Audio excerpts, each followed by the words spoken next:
Happy birthday to Adzi. Happy birthday to Adzi. Happy birthday, dear. Welcome, everybody, to Pedro Pascal's favourite football podcast, the Only Fans Football Podcast. It's Azdi's birthday today as this episode drops. So, everybody, go ahead and wish him a happy birthday on Instagram there. Shout out to Dave for stepping in for me on this one last minute. Absolute legend. Cheers, Dave. I love you. On this week's episode, Dave and Adzi dissect the Copa Libertadores. Dave brutally roasts Chelsea in my absence, and the lads discuss the top 5 all-time Ballon d'Or snubs. We hope you enjoyed the podcast wherever you are listening, and please follow the Instagram, TikTok, YouTube and Spotify. TikTok, what the fuck? My spidey senses tell me this is gonna get fucking tasty, baby! I will love it if we beat them. Love it. There's a slice of cheese, Minigo Gianopoulos. I have a dream. Arnie, cut! Badler. The fella in the green and white shirt. The guys up in the joy have asked to be put back in their cells. If you stop waffling, we might get some work done. He has to go, blood. He has to go, blood. Get out! Get out, Man United! Origi! Torres to give Chelsea a place in the Shane Long has done it! Let me add a little bit of spice to that. Is he a fucking spice? My grandmother had wheels, she would have been a bike. I think I'm a special one. I'm the normal one. I never knew Stoke were that good. Right. Welcome everybody to the Only Fans Football Podcast, number 16, episode 16.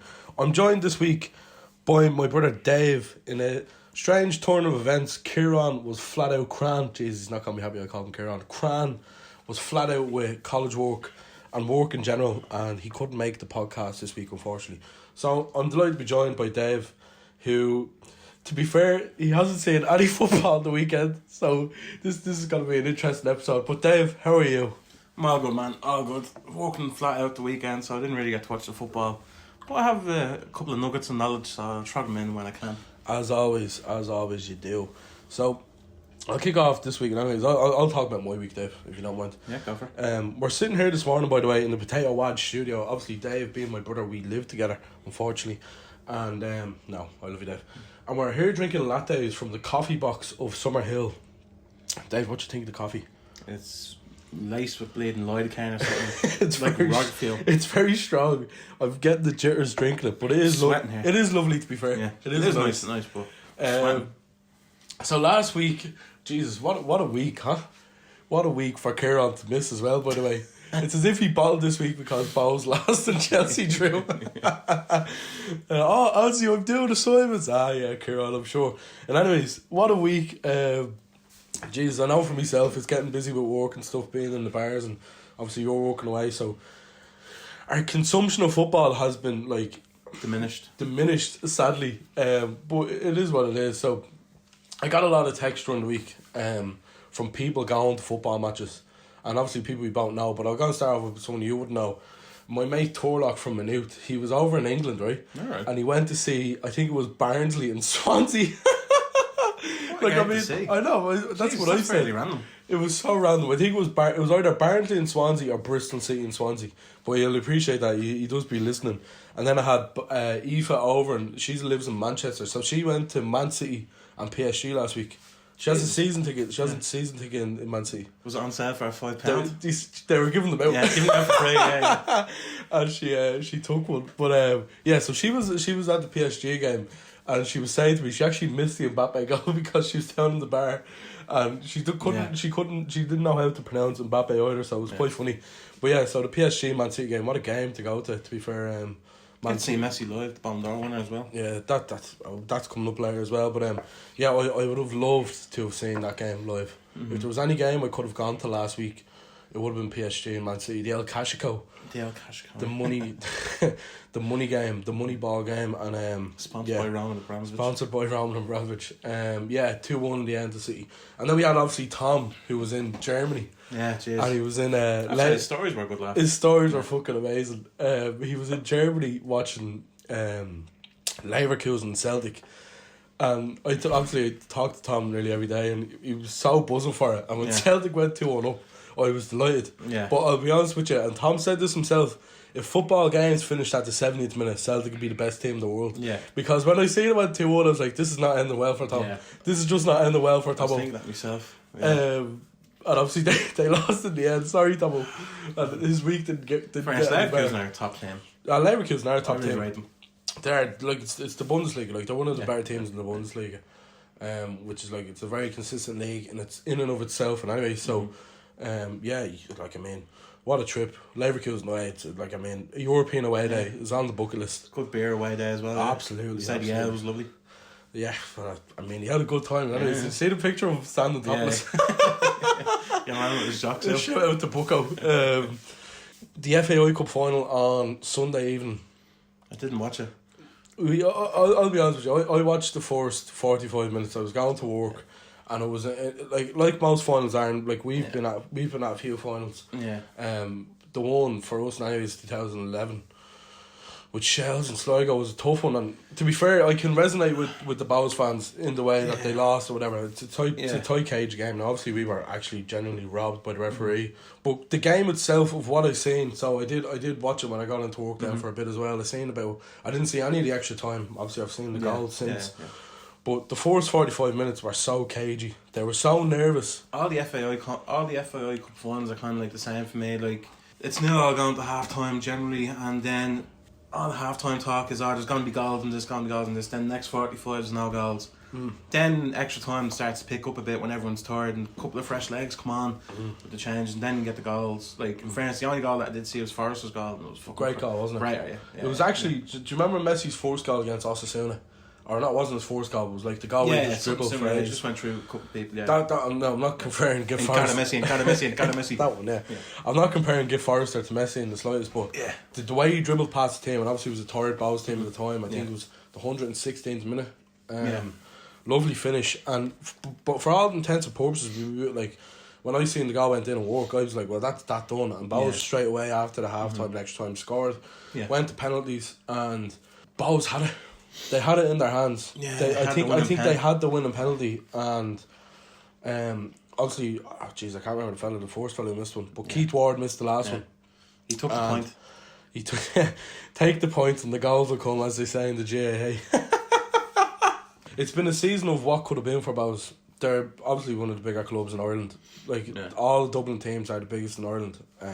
Like the league next season is built up. It's built up of teams from Dublin up. There's no Cork, there's no Waterford, there's no Treaty, no Cove. Like what I will say is, like Keith Long has done unbelievably well for them and brought them to where they are. Like they wouldn't be where they are without him. Year rebuild after rebuild, you know, struggling to kind of like for a long time they were struggling. And then Keith Long came in. You know, some players have gone abroad, like Danny Grant. He was a cracking player. You know, players have left like Mandrew, Dylan Watts, and like I wouldn't say it's been a tough time for them, but the whole kind of the 7 years no trophies. 007, is a tough. Like it's hard to kind of. Like where do you go from here is the point I'm trying to make. And obviously I wouldn't get rid of Keith Long if I was a Bows fan, and if any of the Bows fans want him to be gone, I think give your head a wobble, because you would be absolutely nowhere without him.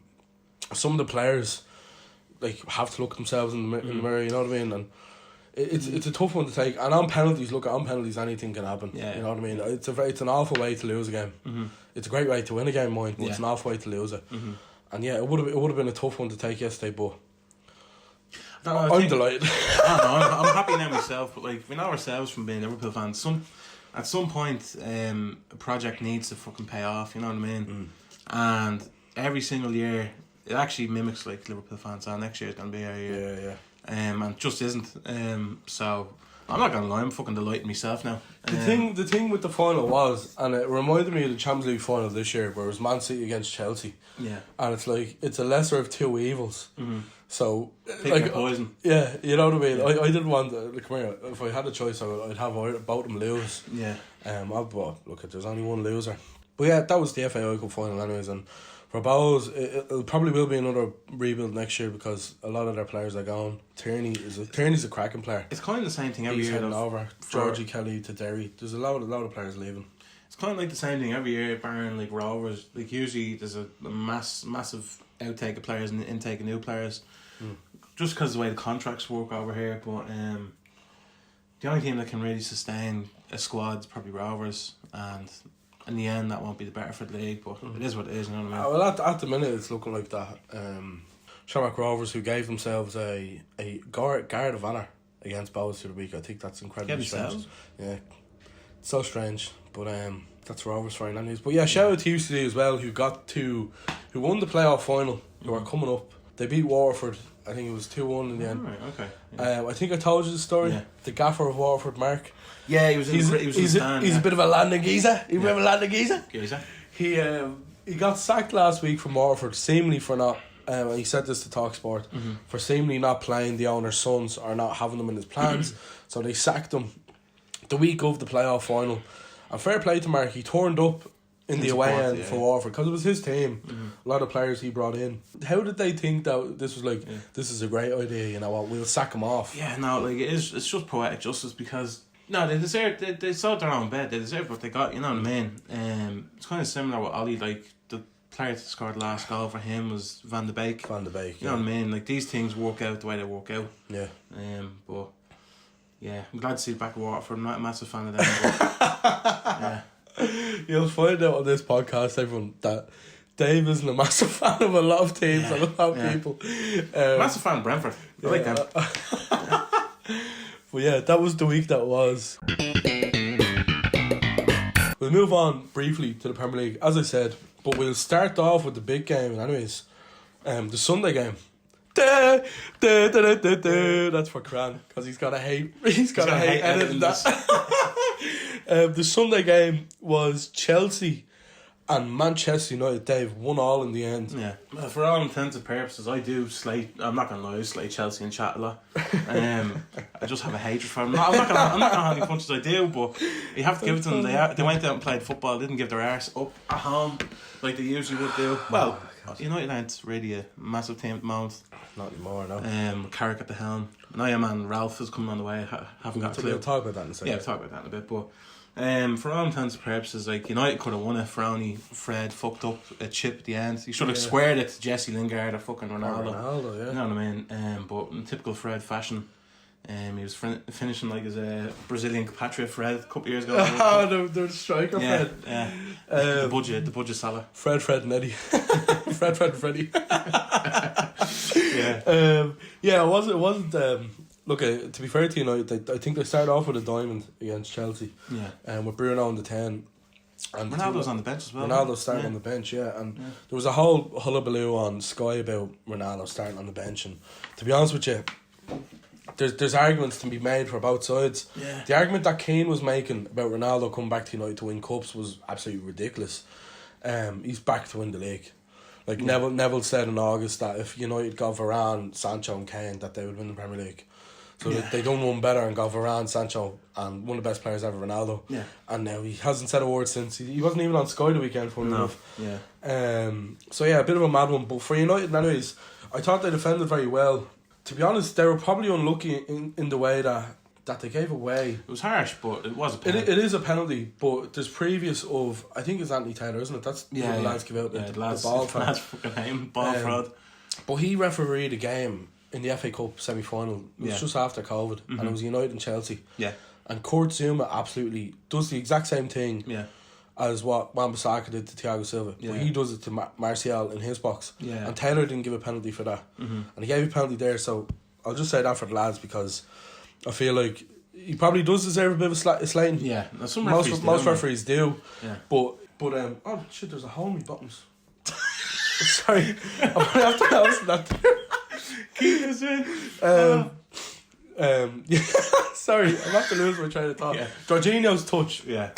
There may as well have been a hole in his foot there. Yeah. Whee! I don't know what he was doing. No, I don't know. I can't. I can see what he's trying. He's trying to hold the ball or try and get. I can't see what he's doing at all so because bad. he's touching it into two players running them. Yeah. Fair enough. If you're turning and touching it back to the keeper, yeah, and he can clear it, or just clear it, yeah, that makes sense. It was just a bit of a. It was a bit of a fucking mindfuck from him, to be honest. For all the show he was talking, Chelsea were the dominant team. Like you look at all the stats. You would be against United, and I'm not saying that slagging United, yeah, but you would. And then Sancho sits Mendy down and puts it in. It was a lovely finish. I think Mendy's a great keeper. He really is. I think he's up. I think he's up there at Alisson. Yeah, I think he's vastly underrated. Yeah. Like I always see people now. This is going back to people always say, his rating's shite and all that. Like he deserves more respect. I think he does. Like he is actually really a world class keeper. He does. Are Chelsea blunt? Yeah.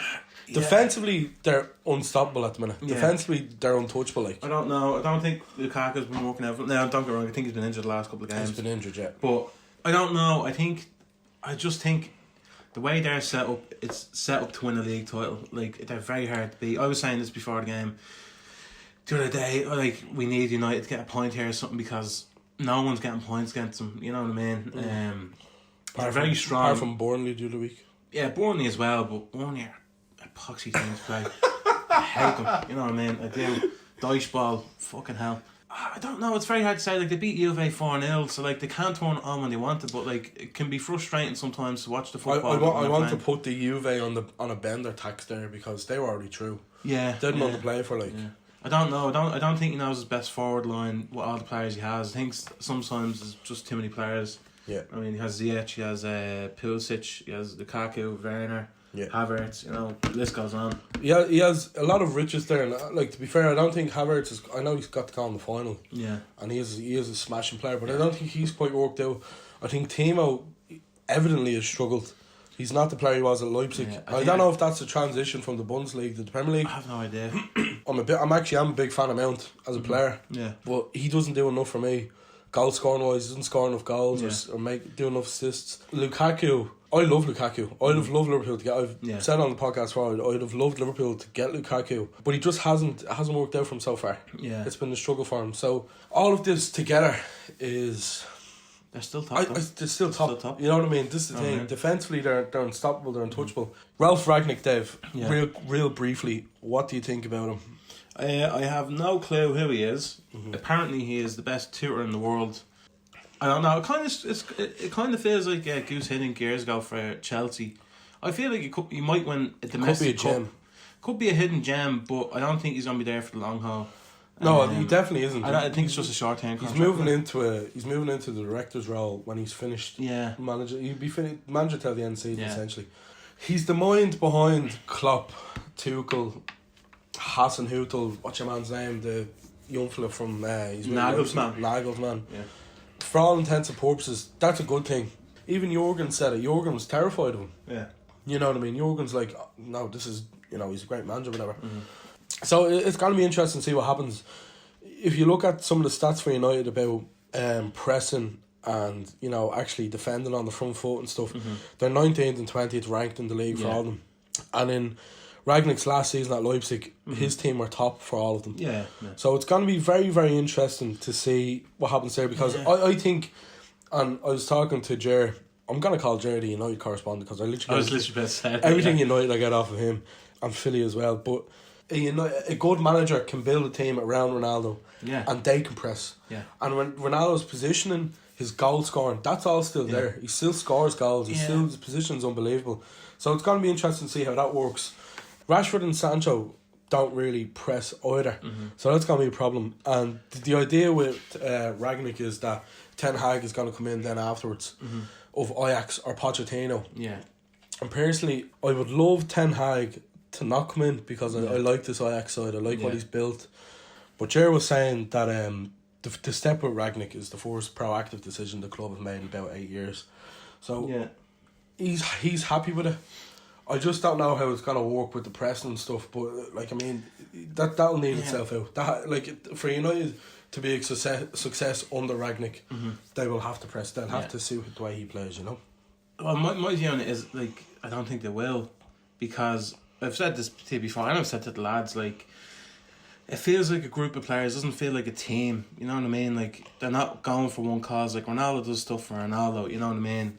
And the rest of the players, God bless them, but, like, they lack... the quality's not there. Yeah, they lack quality, and they lack bleeding drive to actually do something, you know what I mean? Like, Mourinho was turfed out because the team gave up on him. And that's called a spade. Yeah. Ollie was turfed out because the team gave up on him. You know what I mean? And it'll come to a point where, like, I know Ragnarok is not in there forever. Ragnick, yeah. Thor Ragnarok. Thor Ragnarok, yeah. That's what me and Dylan Page were called on the weekend. But if it goes well, it might carry on and go well. But I think if it doesn't go well, it'll happen again, and it'll go sour. Like it'll go sour again. Like they've shown their true colours. Yeah. You know what I mean. Keane said the same thing. Yeah. Liverpool 4, Southampton 0. Dave, another match you were on work for. I was getting ready to head out to the back page to watch Brighton and Leeds at this stage when I was watching it. But you've seen the goals, obviously, haven't you? What do you think overall? Because, like, I know we do watch all the Liverpool matches together in general. Yeah. And one of the things we always talk about is Jota. And we give out about sometimes... When he's good, he's very good. Sometimes his touch is off and his passing isn't great. Like, but he does things that Firmino doesn't. Like, Firmino's very selfless. And I love Bobby. Yeah. But Firmino could be one-on-one. He's not ruthless. Firmino could be one-on-one with an open goal and he'll pass it to Salah. Yeah. And there's nothing wrong, like, we love Bobby for that, but sometimes Jota will just go, no, I'm scoring, that's that. His positioning for the 2 goals was unbelievable. He's a poacher. He kind of reminds me of Vardy in the early years when he came to the Premier League. Like, he gets himself in the right spot to get the goal. Yeah. Not necessarily creating a goal for himself like what Salah would do, where he'd take on a couple of players and go for it. Don't get me wrong, I have criticised Jota a fair bit just for being, overall, his touch just being dreadful sometimes. And it's frustrating because there is goals there for him if he just gets the touch properly. It's his, like, for him sometimes it's his passing is a bit off or his touch is a bit off. Yeah. But was it a game against Atletico? I think he was very poor, but he still scored. I think he scored twice in that game. So it's like, what do you do? Do you take him out and not score goals? Yeah. Because we've been on fire. Like, I think the last 3 games at Anfield, we've scored 4 goals in a row. Yeah, I actually was a bit nervous about the Southampton game. What's your man's name? The manager, Hassan Houdan. Yeah, playing up to the cameras. Oh man. Yeah. Klopp, Diet Tuchel. Yeah, Diet Tuchel, yeah. He kind of annoys me, man, but he knows how to play against, but he got completely shown up there yesterday. I think the crowd's a massive factor, man. Like, I go back to those games last year. Like, I think if we had a crowd, we would have won some of them. Yeah. Like, we would have been pushed over the line. We wouldn't have lost 7 in a row. Yeah. I don't think. I don't know. I don't think so. That's irrelevant towards this game. But I think the midfield, like what I was saying to you before about the West Ham game there a couple of weeks ago, I felt like it was unbalanced. With Henderson being so far up and then Trent being left side midfield, I think that game was a bit of an anomaly. Like, I think with Fabinho and Thiago in midfield, I think it's 13 games, 12-1 and 1 drawn. I'm a big advocate for those two. I wouldn't mind trying something different. Maybe if you pulled Henderson out sometimes, do a 4-2-3-1 with the front 4, having Bobby in that little hole like what you'd normally do, and have Jota up front bagging in the goals from a poaching position. Well, I think that third man in midfield, like Chamberlain's actually been, since the West Ham game, Chamberlain's been very good since the West Ham game. We owe a debt of gratitude to him because he was very good against Southampton the weekend as well, his former club, of course. Salah was very good again, very dangerous. Defenders absolutely shit themselves when he gets on the ball. Man. It feels like he's absolutely terrified. It feels like he's on form that he was in our 4th season. Like, he's gone up a gear since like, don't get me wrong, he did drop off from the 4th year, but he was going to drop off after scoring 44 goals in the season. I wouldn't even say he dropped off. I think, expectations of him were so high, obviously, but he kind of, like, he's still got he's gotten 20 plus goals ever since. Yeah, Tony has. He's nearly won 3 golden boots in a row. Yeah. But yeah, no sue for Hassan Houdan anyways. I was loud for him. Yeah. No wedding in Liverpool for whatever reason. Crocodile tears. Joe we'll talk real quick about the Porto game because that was a game we did see. What you think about Tyler Morton? Have to say, I really like him. I think if he put on a bit of weight, he'd be something similar to Fabinho. Obviously, it's a couple of years down the line. But I really, really like him from the cup games he's been playing in. He controls the ball very well. He's willing to actually take the ball from the centre backs and push up himself or pass it out wide. I think it was, I don't know whether it was a cup game or it was the Premier League game that he was playing in. Champions League game, but he whacked the ball from basically where Robertson would be on the left hand side all the way out to Salah on the far side. Yeah, it was against Porto for Salah's goal. Yeah, 60 yards, man. Like 60 or 80 yards. Like he has it in him. Yeah, and it's good to see because for the longest time we only had Gerrard and Carragher for the longest time, and now we have Trent. Jones, Tyler Morton. There's a couple of other lads that are younger, Jordan as well. You know what I mean? It's nice to see, and they're actually getting game time. You know, and hopefully we go longer in the cup as well. But I have to say, I think he's a great player. Yeah, he's fearless for his age. Like I remember being, how old was he? 18. Yeah. I remember briefly being 18 and being absolutely terrified of the smallest things in the world, and I could not imagine the pressure he's under coming on against Arsenal. Yeah. Starting the game, played the 90 against Porto. Like that was great. The cup games he's been unbelievable in. He feels like a real technician in there.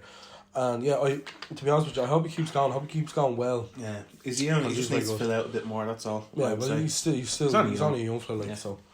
That'll happen, of course. But we'll move on now. It's Liverpool, great performance in the end. As we said, Jota was very, very good, and Southampton were, to be honest with you, fucking shy.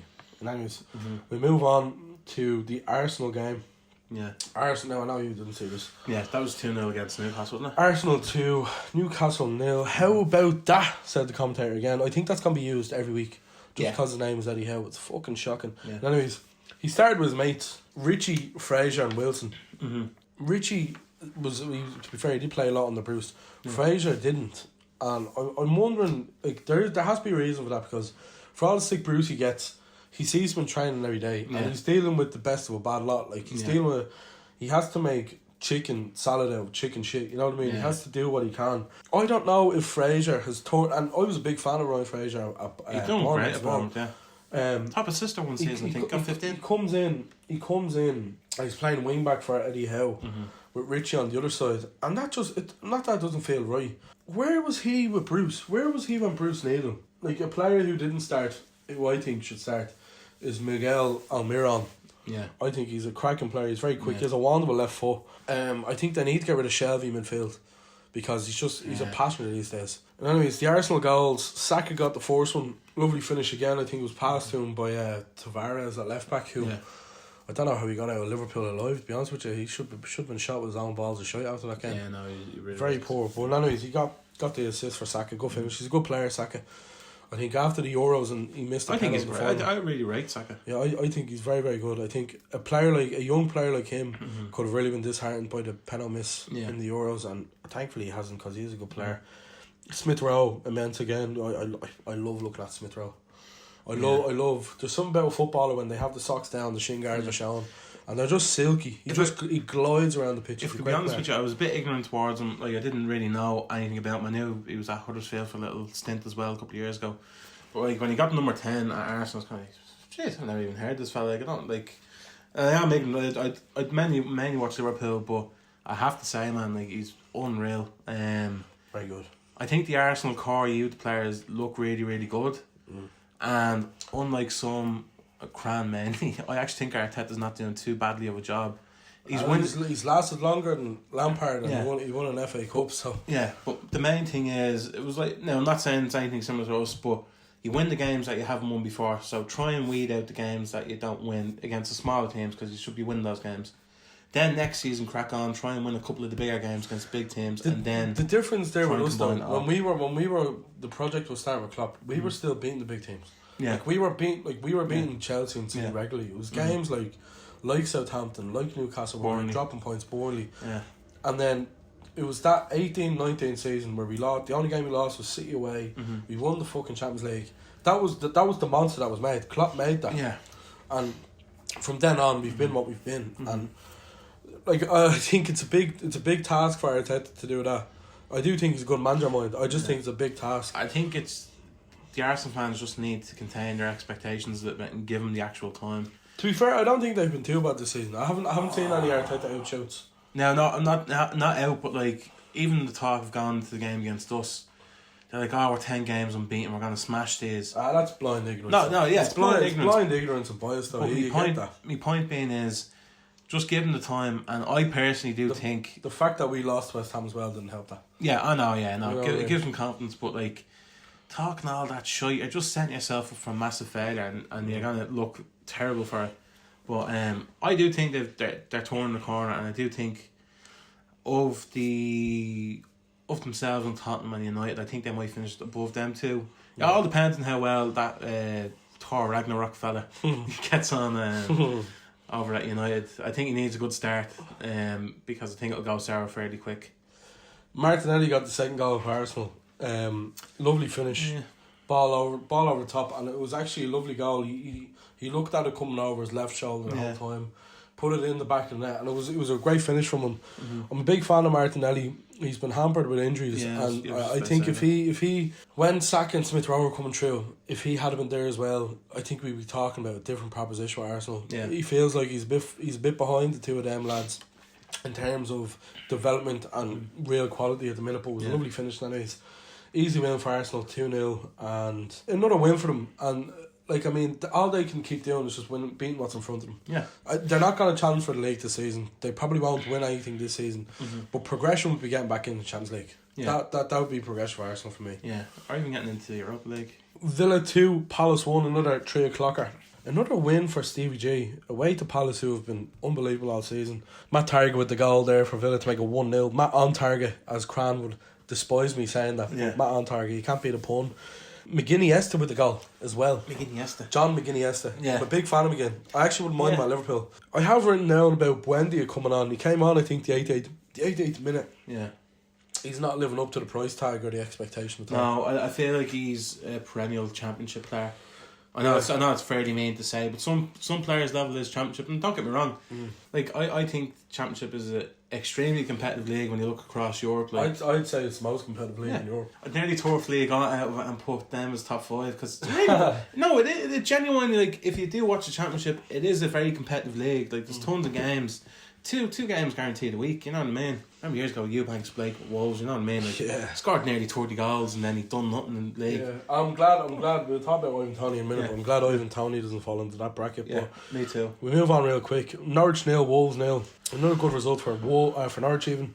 Wolves were on a decent run, to be fair. They've been looking good under Lage, and I think the front three of Hwang, Jimenez and Adama, and even if it's Trincao comes in every now and then. The match was awful though. It was 0-0. So I've written on the agenda, Wes Hoolahan won man of the match for Cambridge United the weekend. He's 40 years of age next week. He's balling in the league too. One last season shows. I would absolutely love him to come back. Another thing I have written here about the match is the best sounding substitute ever came the 91st minute for Wolves. Coming on the pitch was Kiana Hoover for He Chan Hwang. And that was the match because it was absolutely dirt. It was awful. Funny enough, hot take, I think Norwich might stay up. I like Dean Smith. Hear me out. I like Dean Smith. I give him a chance. I think Newcastle will go down. I think Leeds will go down. You don't know what I'm talking about. No, it's not. I thought Dean Smith was very hard done by that. I hate Dean Smith. I don't like him myself, but I'll be respectful and say he's actually a very good manager, right? Right. Well, we'll move on anyways to Brighton 0, Leeds 0, and of course we were in the back page of Phibsborough watching this game, myself, Rory and Jerry, and obviously you came in after work. Tagged in after work. You missed nothing. And anyways, Mappe could have had a hat-trick of goals in this game. Instead he got a hat-trick of misses. They were all easy misses as well, very poor from him. I don't think he's clinical enough, to be honest, but my opinion has changed. I thought before I liked him, but you need to take Leeds look very blunt as well. Now they are missing the likes of Bamford and Rodrigo at the minute. Roberts, in fairness, had a good chance in the end to nick it and he didn't. I just want a quick shout out to Ilan Meslier. What a save. It was a great save.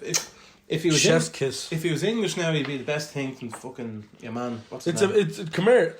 We talk a lot about Ramsdale, but in the past month we've seen Meslier's save was better. And Bazunu's save was better. Fingertips. You know what I mean? They were better saves. Shout out to Jerry Cullen, who said he would turn gay for Leandro Trossard. This is how bad the match was. From what I can remember, I don't think it was allowed in that period. Well, in fairness, I think I was sober and rest years were drunk.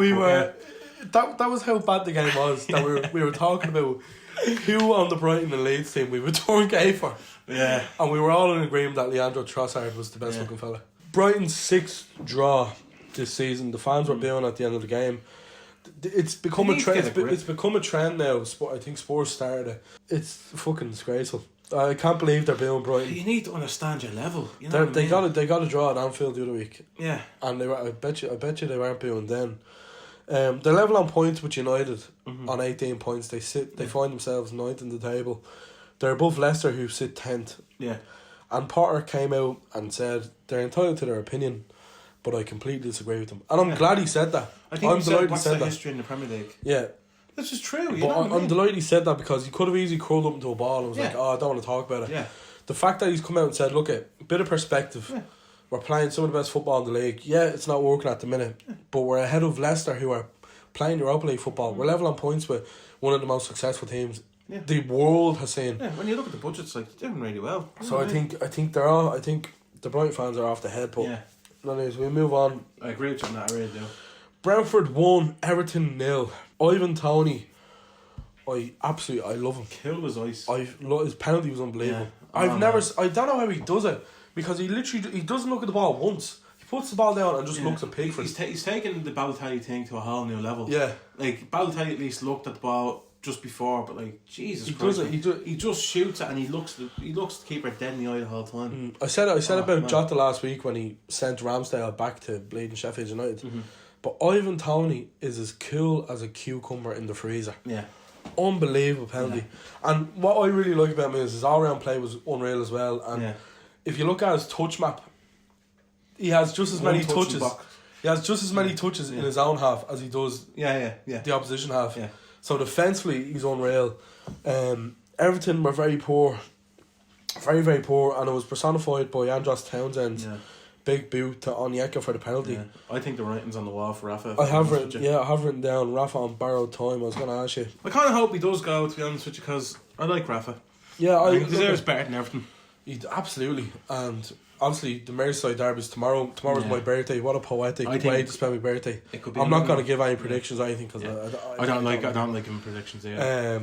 Touch wood, we could spank them. You know what I mean? He could be sacked, but I think he's definitely living on borrowed time. Yeah. He's a great manager, you know what I mean? Done great things at Newcastle and fairness to him. One of the best. Everton fans going mad at the end. They were booing, and all the while, I'll put this in the post, Cran. All the while, the Beatles' Hey Jude was playing. It was fucking poetic. Like, you couldn't write it. I swear to God, they're a great fan base, to be fair, but they're the best fan base for a meme.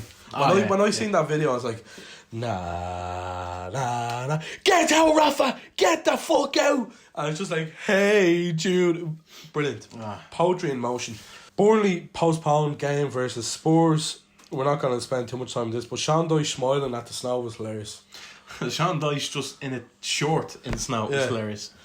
The rest of them were covered up wearing hats and scarves and all that. He's just standing there so short, hard bollocks. He was looking at it, he was like, just play the fucking game. Yeah. Just play it. And I'm raging because I would have liked him to see Maximilian Cornet in the snow. Yeah. He's a graceful player. He's fucking unbelievable. There was a fan that travelled to Spurs. We'll give him a shout out. Ken is his name. Saxy Ken 17 on Twitter. That's his name. Dallas to London to Burnley. Almost there. 31 hours. No sleep. Fueled by coffee, cheese crackers and more coffee. Frigid temps and snow predicted for match day. The things we do when you love your club at Spurs. And then they didn't. The match they go in. I seen this and I thought about years ago when we went to Fulham, and jeez, you'll be fuming. We travelled an hour across the Bleeding Channel. You know what I mean? And he's travelled from Dallas. Yeah. From Dallas to Berlin. Poor fella. If he had any coffee from the coffee box, he wouldn't need any sleep. He wouldn't need any sleep. I don't think I'll sleep for days after that. This is strong. So hilarious times. Anyways, the last two games were covered with snow. Leicester 4, Watford 2. We're not going to spend too much time here. Real quick, is there anything better than a game of football in the snow? No, there isn't. It's so graceful, isn't it? When I was looking at the highlights from match day, I was thinking, remember years ago, the big snow, I think it was 2011. 2011. Yeah, we were out in the street. Playing football. I nearly smashed the window across because I slipped and fell. You just kept falling all over the place. No, you can't beat football in the snow, you really can't. Yeah, Vardy is absolutely relentless. We talked about him earlier, but he's great again today. Timeless. He's like Benjamin Button. Yeah, no, I'd say he drinks coffee from the coffee box. Rodgers shown solidarity with Potter after the game, citing perspective. Great character. after the game, and to be fair, I think he's spot on. Yeah. Good win for Leicester. Watford are so entertaining to watch under Ranieri. Mm-hmm. They either get spanked or they either spank someone. It's great. Like I actually do enjoy watching them. And yeah, I think Watford could be alright under Ranieri. The last game of the Sunday game was Man City 2, West Ham 1. I called it, didn't I? West Ham would do fucking nothing against them. Yeah. Not the only 1-2-1, but like very they poor. scored in the last minute. You know what I mean? Very, very poor. It was a great goal by Lanzini. Bubble blowing bastards. Yeah, no, I knew they'd do nothing against City. They never do. And I was actually kind of fuming because, again, West Ham been playing well. Like, you'd expect them to nearly do something against City at the empty head. Certainly empty on Sunday with the snow. Yeah. But no, I'm not really surprised. You know, they never do anything. The game actually looked like it was going to be called off at one stage, and they got on the pitch and got rid of the snow. Mm-hmm. I haven't in 5-10 minutes. Like the whole pitch was cleared in 5-10 minutes. Yeah, it was. They don't mind fairness to ground staff. It was a lovely finish from Fernandinho. We talked about Lanzini's goal. It was a great goal by Lanzini. He has that in his locker. To be fair, I think he can be a bit injury prone sometimes. I think he's probably injuries have hampered him. Yeah. No, City are solid, man. I do think it's a 3-horse race, and to be honest with you, I do think we need to beat Chelsea away and we need to beat City away to stand a chance of winning it. You know, I think well, the three at the top are extremely better than the rest. Yeah, I think they will drop points, obviously against each other. But I do think they'll drop points against the likes of Brentford, and there's teams in the league that will attack the likes of City and Chelsea, and they'll get points off them. Yeah, and they'll get points off us as well. Like I don't think it's over yet. This part now of Christmas is the most crucial part of the season, and this point on, yeah. From here on in, it gets tough. Chelsea sit top of the league with 30 points. Mm-hmm. Man City second on 29. Yeah. And Liverpool, we are third on 28 points. But West Ham fourth on 24. I want the top four to finish out like that, to be honest. But would be good, yeah. Another good week of Premier League football. A few stinkers in their mind.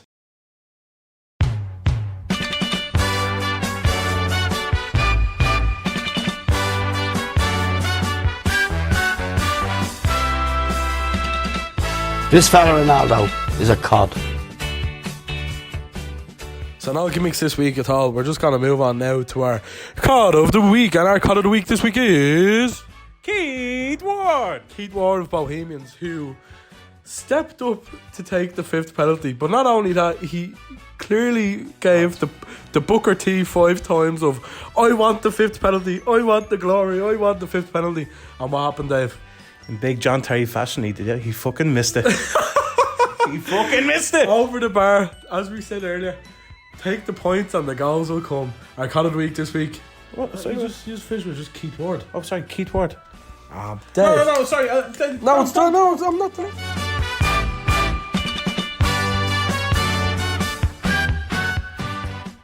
We'll move on now to the Hall of Fame this week. I'm going to let you start, Dave, while I look for something. I was salivating at the thought of doing the Hall of Fame this week. I'm gonna hark back to Doyle's corner of Fisborough, right? The biggest shout ever. Pedro Pascal, the DJ. This goes into Rory. I have to say, great crack. The fella was a legend. His tunes were alright. Yeah, good tunes. Yeah, like the bar staff was saying to us, I was going to play a bit of techno after one. I was kind of looking forward to it. But yeah, Pedro Pascal, the DJ. Great shout, Rory. Great shout. He was a lovely fella for all intents and purposes as well. Like he was coming over to us and like having a great laugh, and like he gave us all a handshake. Leaving because we were all singing with him, and he really, really enjoyed himself. I think he enjoyed it more than we did. Yeah. This week, for the Hall of Fame, I'm going for the best football competition in the world, the Copa Libertadores, the Champions League for all the South American merchants. And the reason why I'm going for it is Grupo A. Yeah. Is made up of River Plate of Argentina. Yeah. River Plate of Paraguay. Yeah. River Plate of Uruguay, and Potosi of Bolivia. Yeah. Which are also River Plate. So are they all owned by the same thing? I don't know, but they're all named River Plate. Jeez, that'd be mad. Right? No, but that's just by chance. That's just by chance. So then you have Grupo G. Grupo G is made up of Nacional of Colombia, Nacional of Ecuador, Nacional of Paraguay, and Nacional of Uruguay. What the fuck, man? I just think it's fucking hilarious. Yeah. And then the creme de la creme, I saved the best for last. Grupo C. Grupo. Liverpool of Uruguay. Everton of Chile. Arsenal of Argentina. And MC of Uruguay. Now, I hope I'm not being shithoused there. I don't think I am. I'm looking at the things now. They're like Montevideo City. I think that's unbelievable. I think the group... That one now reeks a bit. I know. It kind of it smells a bit fishy, doesn't it? I think you've been railed in. I think I might have been, but I hope I haven't. Yeah. But for that reason, I think the Copa Libertadores is the best cup competition in the world. This week's Hall of Fame is Copa Libertadores versus Pedro Pascal, the DJ from Doyle's Corner of Phipsborough. We'll move on now to Euro Trash and Euro Treasure. I'm going to start off real quick, Dave, because it's a bit... do you know, I'll be honest with you, listeners, I have Euro Treasure by 2, because the what I have for Euro Trash, I'm actually happy happened. So it's Euro Treasure by 2 for me. Yeah. Euro Trash for me, number 1 is Juventus 0, Atalanta 1. My boys are sitting fourth with 28 points. And the 5th loss for Juventus this season. Yeah, the drop off is unbelievable, and obviously losing to Chelsea during the week was bad. They're 7th in the league. Yeah. And it's just mad. I said at the start of the season that I thought Atalanta would win the Serie A, and I really fucking hope they do. Yeah. I love watching them. I have an Atalanta jersey coming for Christmas. Yeah. From the big man from the North Pole. Shout out Santa Claus. Yeah, so your Euro Trash this week and anyway, Steph. My Euro Trash is Jorginho's. We touched on it earlier on. Jorginho's inspired Lukaku touch. # Tim's for life. Oh my god, I loved it. I was absolutely all over it. The day, sorry, Senden, you're getting this now, right? But Senden was going at us in the group chat, and he was saying everything under the sun about Thiago's pass back to fucking Alisson nearly costing us goal. I didn't even see it. I thought myself, Senden, you've seen your dead here, don't you? But oh man, it was great. Like it was so fucking fun. Great. Shout out Roddy Collins. But oh man, like I seen a couple of videos on it from different angles. Jorginho just literally touched the ball. Sancho took it off, and he didn't even run. He knew it was over. He didn't even run. He had Timberlands on. Yeah, he just stopped. He'd stopped dead in his tracks. It was an awful touch. Yeah. Oh man, it was dreadful. Speaking of Thiago, my Euro Treasure number 2 this week is Thiago's goal versus Porto. What a goal! What a goal! Oh, it was great. Did the ball bounce? Did it bounce? No, it didn't. I don't think it bounced. It was a little daisy cutter. It bounced just before he hit it. Like he cut under. It didn't bounce when he hit it. Definitely didn't bounce when he hit it. It just glided. Yeah. It was like magic. Oh man, the way he just turned his body into it, he just kind of chopped under it, man. Just flew. As Cammy says, once it goes through the player's legs, there's no chance for the keeper. There's no chance. Yeah, but that keeper's a bit of a head case as well, so he didn't help himself. But I'd love now if he kept the form up. Yeah. Didn't get injured. Of course, it was the Merseyside derby last year. Richarlison took the leg off. Tackle. Yeah. So hopefully that doesn't happen tomorrow. Your Euro Treasure, Dave. My Euro Treasure comes from the big league, as I was saying, the 5th best league in Europe, the Championship. All right. Jesus, don't get me wrong. I'm ignorant. I don't watch a lot of it, but it is a great league to follow. All right. Andre Gray, he touches it with the knee, turns around. He has a little volley off as well. Turns around and he whacks it into the top bin against Granny Shagger's derby. It was unbelievable. I really rated it. Wayne Rooney's derby, for anyone who was uncultured. Yeah. But man, what a finish, I have to say. Now he screams me like Championship player, like what was harking on to. Andre Gray, yeah. Because it was a great finish. So for anyone who didn't see it, it was a great finish. It was a shot. Jeez, what a goal! It was like something. Did you ever play that game, the app Score on your phone? Yeah, where you slide it across, and it would be like the ball would like glide in. Yeah. It mimics goals from years past. It was an unbelievable goal from Gray. So yeah, that's Euro Trash, Euro Treasure this week. Thanks, Dave. It was far but Gray. This week's Get It Out. Shout out to Philly for this one. It's kind of I say it's kind of topical. It's very topical this week with the Ballon d'Or. And Philly said for this week's Get It Out, maybe talk about the Ballon d'Or's biggest snubs. And he gave us a few years. Yeah. Now Philly is blinded by the bias of United, which is fair enough. Yeah. So like I think he had 2011 down when Messi won it, and he scored like 90 goals that season. He's like, Ronaldo should have won that. Nah, mate, he's not beating Messi when Messi scored 90 goals a year. We have 5 years written here. So we have 2003, 2010, 2019, 20 and 21. So we're going to touch on it real quick. 2003, Nedved Pavel Nedved won the Ballon d'Or while he was at Juventus in a season where I think AC Milan dominated European football and domestic football. So I don't know how he won it. So it's kind of it's a mad one as to how he won it, but this was essentially Thierry Henry should have won it this year. Yeah, he nearly got 30 and 30 that year, you know what I mean? Yeah. And don't get me wrong, I think we're a bit lucky in the sense with Ronaldo and Messi that's nearly the standard every year now. Yeah. But back then, man, like 30 goals and 30 assists in 1 year was crazy. I think what I mean? the thing with the Ballon d'Or, and to be honest with you, political. anyone who cares, it's a glorified popularity contest. Anyone who actually cares about it, just stop caring about it because you're mad. Like, we're gonna move on now to 2010. Messi won the Ballon d'Or, and again, it's hard to even say, well, he shouldn't have won it because it's Messi. It's Messi. Yeah. Like, second was Andres Iniesta, and Xavi was third. Yeah. Now this was the year where Wesley Sneijder finished fourth. Yeah. Who's still being linked with a move to Manchester United all these years later. You probably still get 500 grand as well. Yeah, Wesley Sneijder, he got a treble in Italy, the league, the cup, and the Champions League, which is something that I'm fairly certain is unheard of. Yeah, it doesn't happen too often, and obviously you got the only time it's ever been done. Got to the final of a World Cup, got to a final of the World Cup, and we will touch on it with Modric. He essentially done the same at Madrid and lost in the World Cup final. Yeah. But Wesley Sneijder was the best player at that World Cup as well. Yeah, he was. Yeah, he played very well. And he's an unbelievable player. And that for me, of all the years, along with Modric winning it, of all the years, I think that was the biggest kind of snub or robbery. But again, you're dealing with Messi, Iniesta and Xavi, who are three of the best in the world. And with it being the way it is just a popularity contest. It is, essentially. Yeah. So, like, Sneijder knocked Barcelona out of the Champions League that season as well. Yeah, he did, yeah. You know what I mean? So, that for me is the biggest one that I can recall kind of it being a robbery, because Sneijder should have won it that year for me. So, we move on to 2019, anyways, where Modric did win it. Yeah. So, that year was... It's pure because of the World Cup then, that's the only thing. Yeah. And he done more or less the same thing as Sneijder in the sense of getting to the final, but I'm not going to say he wasn't as good as what Sneijder was in 2010. Yeah.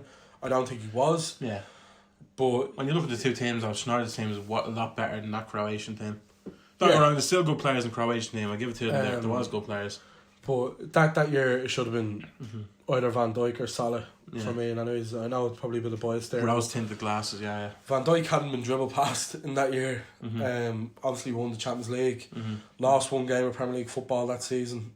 And then by the time the votes was coming around, Liverpool hadn't lost a game since the January the 3rd of that year. Yeah. So for me, Van Dijk should have won it. That year he didn't. That for me is a big, probably along with Sneijder, and they must hate the Dutch. They must just hate Dutch people. That for me is probably the biggest snub. 2020 was the year of COVID, of course, and it was the year that Lewandowski should have won it. I think this is the biggest robbery out of the whole lot. This is you're quite sour at that, aren't you? Yeah. All the competitions have been played out, so why can't you give him the trophy? You know what I mean? Like every single league had been played out in its entirety. Champions League had been played out in its entirety. Europa League as well. Would you have been offended if he got it this year? Yes, I would, because I don't think he deserved it. Now, my point. But his form carried through, and he still won the same titles apart from Champions League. The big one for me is the Champions League, because if Bayern don't win the Champions League, it's been a bad season for them. And if they don't win a league title, it's been absolutely horrendous. And if they don't win the German Cup and that league title, it's been very bad. You know what I mean? Like, yeah, it's a bit of an anomaly as to how Lewandowski didn't win in 2020. Yeah, like it was all there for him, and they gave him last night. They gave him like a wooden plate. Yeah, it's like there you are, Robert. Thanks for your service. There's your participation ribbon. Yeah, no, making an award for him, which I think was a bit. Even Messi was saying there last night, like he deserved it. You know what I mean? Yeah. They'd won everything. Messi's obviously after winning it last night, so you don't seem to have a problem with that. No, I'm fairly like it is harsh on Lewandowski, but the big weighted trophy that he should have won, that would have put him over the edge, would have been the Champions League, and he was shite in the Euros. Like Poland was dreadful in the Euros. You know what I mean?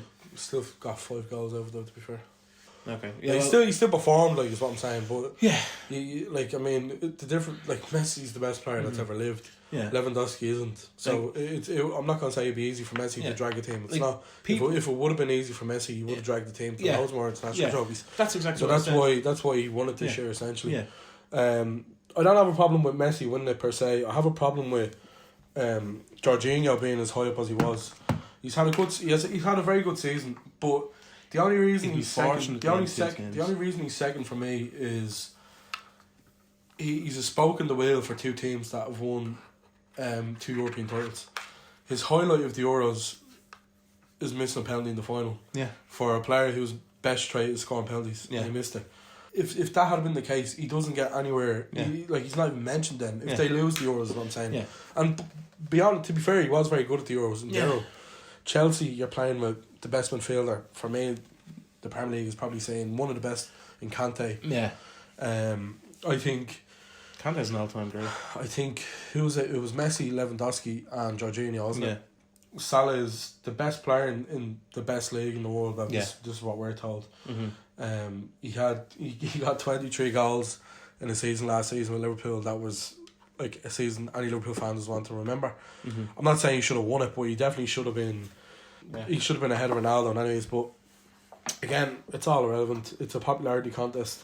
Mm-hmm. That's that. Anyways, let's get it out this week. Yeah. Ballon d'Or snubs. Thanks to Philly again for that. It was actually a good show. I actually enjoyed that. Philly. So yeah, we'll leave it there. So anyways, thanks Dave for doing the show this week. I'm very grateful for you doing it. Thanks for having me. And appreciate it. I know Cran would be very grateful. You've done a lot of talking. You were a good guest to have. Yeah, well, I was like the Jordan Peterson talking a lot of shite now, I have to say, but hope you enjoy it. Yeah, it was a good episode this week. I did really enjoy it. A lot of laughs.